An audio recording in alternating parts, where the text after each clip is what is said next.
When you're writing a book, you probably think the title is the most important decision you're going to make, right? Well, I'm here to tell you that the subtitle might be just as important or maybe even more important.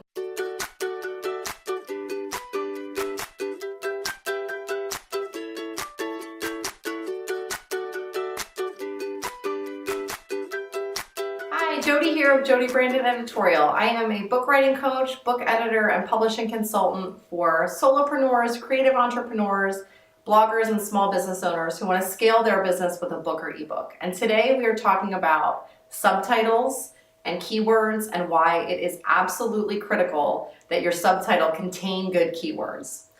So think about Amazon. Amazon is like a search engine, right? So you want, of course, your book title to be catchy and memorable, but the keywords really come in usually in the subtitle of your book. So you need to think about what those keywords will be. What will people be searching for on Amazon? And I'm not talking about the people that you know, because you know your mom and your dad and your brothers and your sisters and your family and your friends and those people, they're going to remember the title of your book so they can go into Amazon and type that title. You want to be thinking about a broader audience though. Think about the people who don't yet know you and are going to find your book, because you want those people too, right?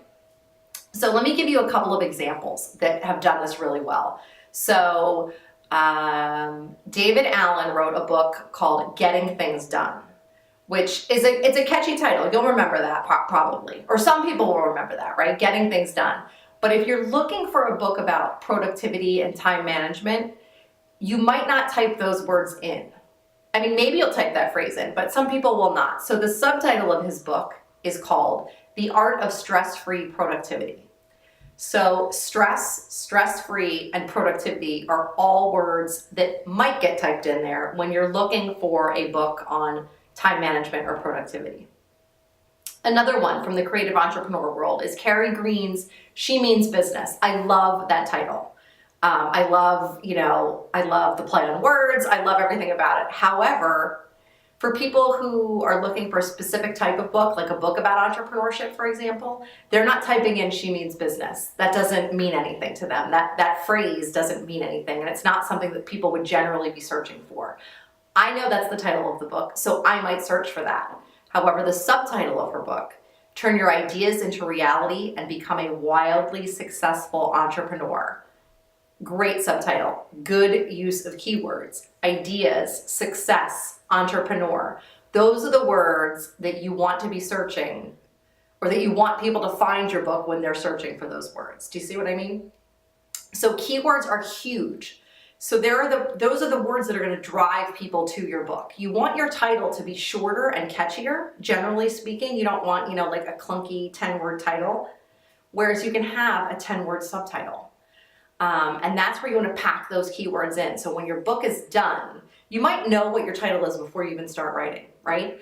But when your book is done, you'll be able to see the subtitle. What are the words that are most important? What are the themes that are so important that people will be coming to Amazon searching for?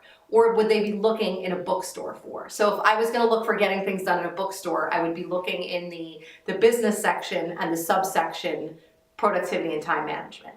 You want to sort of think of those are akin, the bookstore sections and the Amazon, the Amazon sections or keyword areas. So as many as you can cram into that subtitle without making it sound, weird. It still has to sound good and it still has to be catchy. But think of the subtitle as the place where you use those keywords to really generate good search words for people to find you who don't already know you. You have a fan club that is going to be able to find you, right? You're looking for new people also. So, people who don't know Carrie Green, people who are not part of the creative entrepreneur world, but who are looking for books on entrepreneurship, they're not going to search Carrie Green. They don't know her. They don't know that she wrote a book on entrepreneurship. They don't know that she runs a big organization, the FEA. They don't know that her book is called She Means Business. They don't even know She Means Business exists. But if they're looking for success and entrepreneurship, then her book might come up. Or her book might come up if somebody finds a book in entrepreneurship at that bottom, people who search this also liked or also bought, all of those things on Amazon, those cross references, you want to take advantage of those. So there is a resource by sort of like one of the Bibles of the book publishing industry is this magazine called Publishers Weekly. And this is an oldie but a goodie resource, and I'm going to put the link to it below. It's not mine, I did not come up with it, but I recommend it regularly, and I know people who use it without fail. And it's called the Subtitle-O-Matic. And it basically gives you sort of formulas to come up with a good subtitle that will help your book get found and sold. And so I would bet that if you check that out, and you let me know in the comments, check it out and let me know. I would bet that if you checked your bookshelf right now, you would recognize some of the formulas that the Subtitle-O-Matic is recommending that you use. So, bottom line moral of the story for today is keywords are hugely, hugely important. Think of Amazon like a search engine. Make your book title as snappy, as catchy, as memorable as you can. But the subtitle is really the meat of your title, and that is why it's just as important or even more important, especially when it comes to getting your book out there to people who don't already know you and turning them into fans and getting them, on your list and reading your blogs and buying your products and services and all of those things. And that's one of the reasons you're writing a book, right?